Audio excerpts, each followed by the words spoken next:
한국 근현대사를 성경적 세계관으로 알리고 전하는 대한역사문화원의 한국 근현대사 바로 알기 특강입니다. 자랑스런 대한민국 건국 그 놀라운 이야기를 이어가 보겠습니다. 지난 시간 우리는 대한민국 건국의 그 놀라운 과정의 첫 관문 50총선거와 50총선거를 통해 뽑힌 198명의 국회의원이 구성한 건국국회에 대해 살펴봤습니다. 우리는 그 과정에서 대한민국이 처음부터 하나님의 섭리로 탄생한 나라임을 확인할 수 있었습니다. 이번 시간에는 건국의 세 번째 관문, 대한민국 헌법 제정과 공포에 관한 이야기부터 시작해 보겠습니다.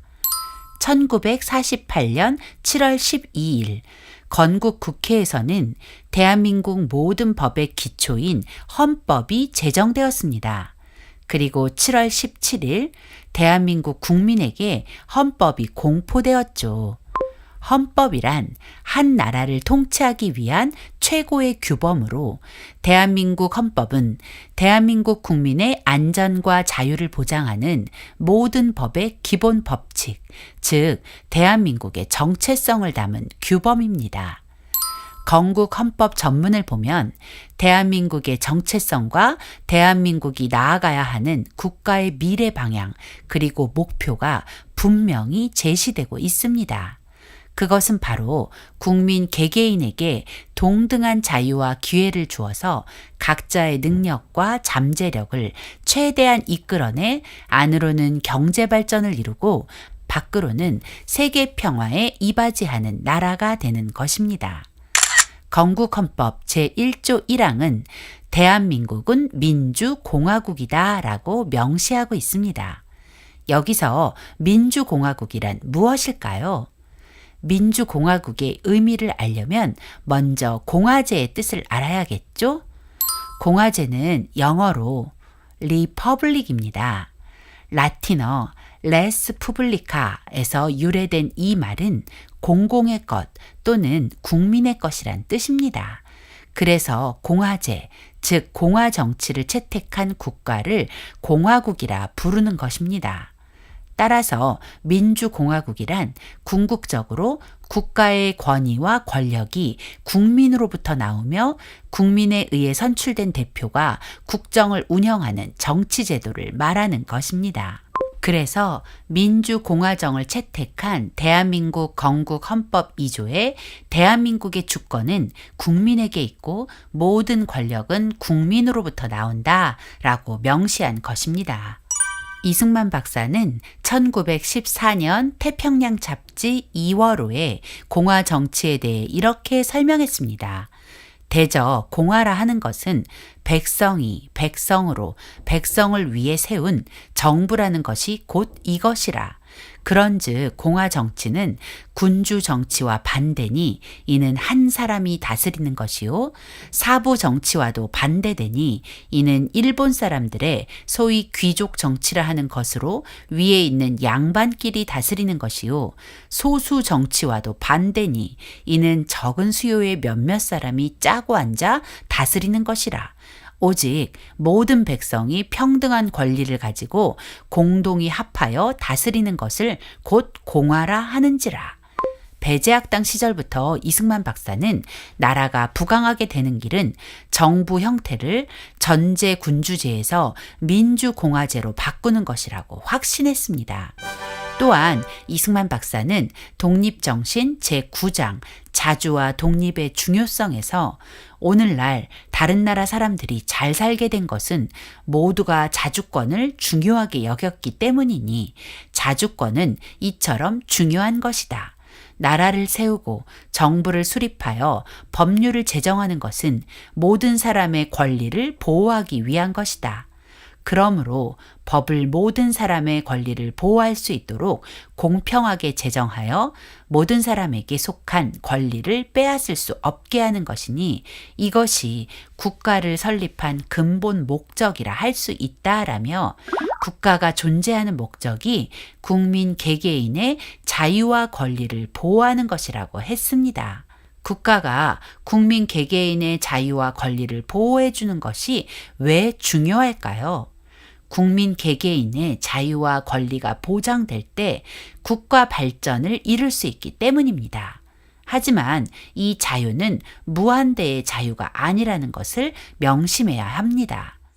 그래서 건국 헌법은 자유의 한계를 명시하고 있으며 자유와 함께 국민으로서의 책임과 의무를 강조하면서 대한민국 국민 모두가 함께 나아가야 하는 국가적 목표 3가지를 명확히 제시하고 있습니다. 그 첫 번째는 헌법 전문에 명시된 대로 안으로는 국민 생활의 균등한 향상을 기하는 것입니다. 즉, 국민 모두가 하나 되어 선진 국가를 이루는 것이죠. 둘째는 대한민국의 영토는 한반도와 그 부속 도서로 한다는 건국헌법 제4조에 근거하여 북한 독재 체제를 무너뜨리고 자유통일을 완성하는 것입니다. 그리고 세 번째는 건국헌법 전문에서 말한 대로 밖으로는 항구적인 국제평화 유지에 노력하는 나라, 즉 세계 평화에 이바지하는 나라가 되는 것입니다. 이러한 국가 공동체의 공공의 목표를 성취하기 위해서는 개인 이기주의, 집단 이기주의, 지역 이기주의의 구습에서 벗어나야 합니다. 개인의 자유와 권한을 주장하기보다 먼저 국민의 책임과 의무를 다해야 합니다. 개인의 인권과 복지를 주장하기보다 국가 안보를 더 중요하게 여겨야 하는 것입니다. 그리고 내 개인의 행복을 중요하게 생각하는 것 이상으로 북한 동포들의 참혹한 인권 문제와 구원, 그리고 세계 평화에 더 많은 관심을 가져야 합니다. 그럴 때 그 사람이 바로 민주공화국의 시민이라고 말할 수 있는 것입니다. 우리는 과연 민주공화국의 시민으로서 책임과 의무를 다하고 있을까요? 대한민국 헌법이 공포되고 일주일 후인 1948년 7월 24일 건국 대통령이 취임했습니다. 대한민국 첫 번째 대통령이 탄생한 것입니다. 1948년 7월 20일 제33차 국회 본회의에서 대한민국 건국 대통령을 선출하는 선거가 진행되었습니다. 10시부터 진행된 오전 회의에서 이승만 박사가 출석 의원 196명 중 180명의 지지로 대통령에 선출됐고, 오후 2시에 진행된 부통령 선거에서는 이시영 후보가 133표를 얻어 당선되었죠. 그리고 드디어 7월 24일 대한민국의 첫 번째 대통령이신 이승만 건국 대통령의 취임식이 거행되었습니다. 이날 이승만 대통령은 사람들을 당황스럽게 만들었습니다. 대통령 취임식에서 성경에 손을 얹고 하나님 앞에 맹세하며 선서했기 때문이죠.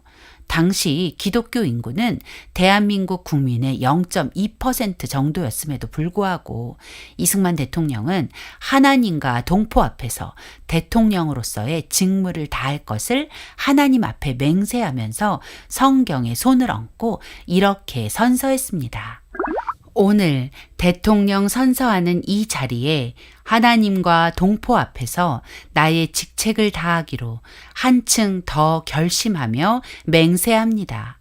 따라서 여러 동포도 오늘 한층 더 분발해서 각각 자기의 몸을 잊어버리고 민족 전체의 행복을 위하여 대한민국의 시민된 영광스럽고 신성한 직책을 다하도록 마음으로 맹세하시기를 바랍니다. 이승만 대통령은 대한민국과 대한민국 국민을 위해 전부를 바치기로 하나님 앞에서 거룩한 맹세를 하고 그 맹세대로 불타는 애국심으로 대한민국을 지켜낸 자랑스러운 건국 대통령이십니다. 그러나 대한민국은 건국 대통령을 잊은 지 오래입니다. 건국 대통령을 기념하지도 않고 오히려 학살자로 만들어 증오하기에 급급합니다. 하지만 진실은 그는 위대한 대한민국의 건국 대통령으로서 대한민국을 위해 전부를 바친 사람이라는 것입니다.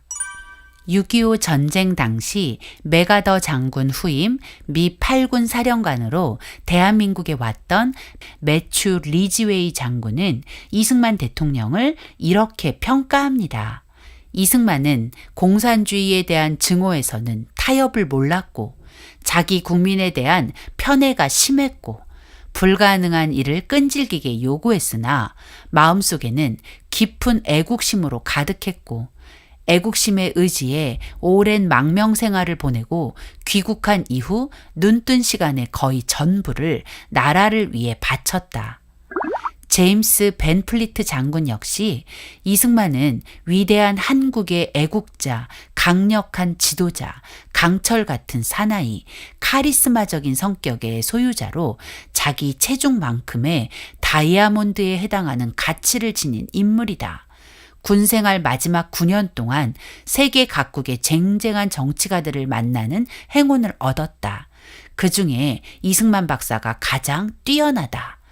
이렇게 말하며 이승만 대통령을 높이 평가했고 존경했습니다.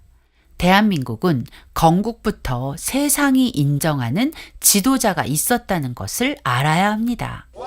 1948년 8월 15일 드디어 대한민국은 정부 수립을 선포하며 자랑스런 건국을 선포했습니다.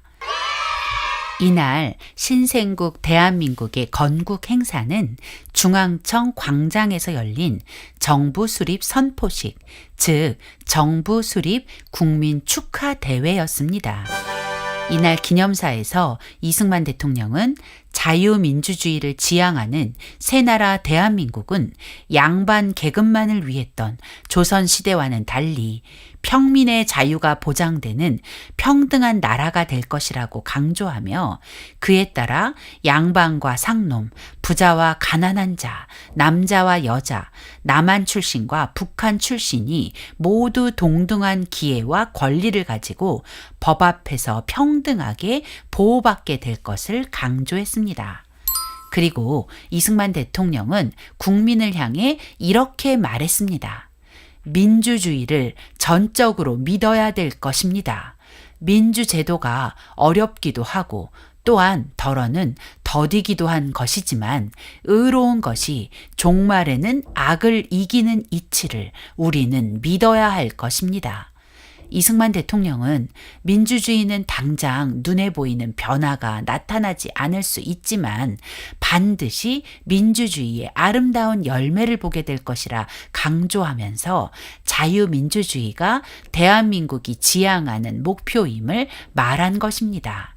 그렇게 1948년 8월 15일 대한민국이 시작되었습니다. 공교롭게도 8월 15일은 광복절이기도 합니다. 따라서 8월 15일을 광복절과 함께 건국절로 기념하는 것은 너무나 당연합니다.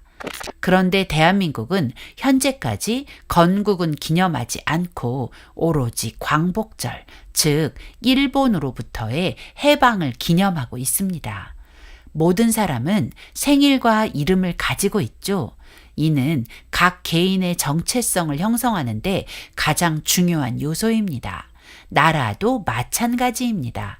나라의 이름과 함께 나라가 세워진 건국일은 그 나라의 정체성을 이루는데 가장 기본적이고 중요한 요소인 것이죠.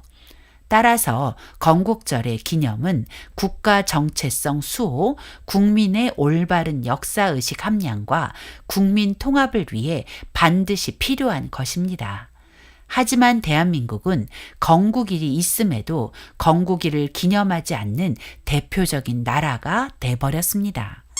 대한민국 건국은 독립운동, 해방, 총선거, 국회 구성, 헌법 제정, 대통령 선출, 정부 수립의 과정을 거쳐서 이루어졌습니다. 따라서 1948년 8월 15일에 정부 수립 선포는 건국 과정의 마지막 단계이자 완성이었다는 것을 기억하며 건국을 기념하는 대한민국이 되어야 할 것입니다. 1948년 8월 15일 대한민국은 가까스로 건국되었지만 대한민국의 앞길은 험난했습니다. 대한민국이라는 국가가 탄생하기는 했으나 생존에 필요한 경제적 토대와 국방력을 보유하지 못했고, 게다가 북한 공산 정권과 남한 내부의 적까지 대한민국을 전복시키기 위해 안팎으로 협공을 가하고 있었습니다. 이러한 상황에서 시급히 해결해야 할 문제가 하나 있었죠. 그것은 대한민국 건국에 대한 유엔의 승인을 획득하는 일이었습니다. 유엔 총회가 건국의 정당성을 승인해 주어야 온전한 국가의 지위를 누릴 수 있기 때문입니다. 그러나 당시 대한민국이 처해 있던 국내외 상황을 볼 때 대한민국에 대한 유엔의 승인은 낙관할 수 없었습니다. 우선 대한민국 내부에서는 김구와 김규식을 중심으로 한 남북 협상파가 통일 독립 촉진회를 결성하여 50선거 무효화 투쟁을 전개하면서 유엔 총회가 개최되는 파리의 통일 독립 촉진회의 대표단을 파견하고 유엔이 대한민국 승인을 거부하도록 촉구할 계획을 세웠고, 미군과 소련군이 철수한 후 새롭게 선거를 해서 한반도 통일 정부를 구성하자는 성명을 발표한 후 그런 내용이 담긴 편지를 유엔 사무총장에게 보내기까지 한 것입니다. 국제적으로는 유엔 한국위원단에 참여한 8개국 가운데 호주, 캐나다, 인도 3개국의 대표들이 대한민국에 대한 유엔의 승인에 부정적인 태도를 취하고 있었기 때문에 이승만 대통령은 절박한 심정으로 유엔의 승인을 위해 적극적인 외교 노력을 전개해 나갔습니다. 대한민국 정부는 유엔의 승인을 받기 위해 1948년 9월부터 12월까지 파리에서 열린 3차 유엔 총회에 대한민국 대표단을 파견했습니다. 제3차 유엔 총회에 참석한 대표단의 명단은 장면을 단장으로 조병옥, 김알란, 모윤숙, 정일영, 김우평, 장기영, 김진구 모두 8명이었습니다.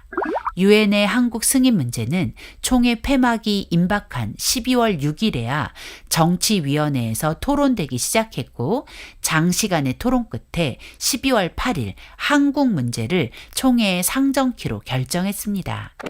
한국 문제에 관한 토론은 유엔 총회의 마지막 날인 11일에 시작되었으나 독설가로 이름난 소련 대표 비신스키를 앞세운 필리버스터, 즉 고의적 의사진행 방해 전술로 인해 결론을 내리지 못하고 다음 날인 12일 새벽까지 이어졌죠.